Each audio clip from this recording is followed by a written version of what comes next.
চাঁদের সৃষ্টি হয়েছিল পৃথিবী থেকে।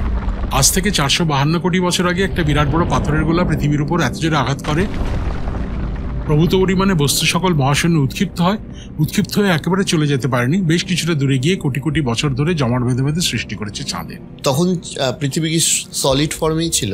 না, ওই ধাক্কার ফলে পুরোটাই তরলীকৃত হয়ে গেছিল, উত্তপ্ত হয়ে গিয়ে তারপরে আস্তে আস্তে কঠিন হয়েছিল 452 কোটি বছর। মানে সেই গ্রহটাও তো তাহলে আমাদের মধ্যে রয়ে গেছে।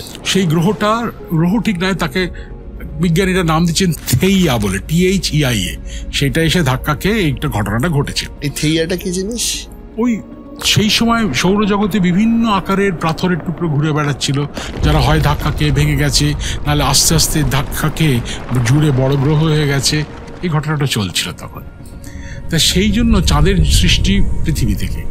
একটা সম্ভাবনা আছে যে আমরা চাঁদে গিয়ে থাকতে পারি, কিন্তু চাঁদে তো আবহাওয়া নেই, তাহলে আমরা গিয়ে নিঃশ্বাস প্রশ্বাস নেব কি করে? ওই সব জায়গায় কিন্তু কৃত্রিম হ্যাবিটাট বা কৃত্রিম একটা পরিমণ্ডল সৃষ্টি করে থাকতে হবে, কাঁচ দিয়ে ঘেরা, যার ভেতরে অক্সিজেন আছে, প্রেশারটা মোটামুটি পৃথিবীর প্রেশারের মতো, এবং যেটা বাইরের জগতের মানে আবহাওয়ার সঙ্গে বিচ্ছিন্ন।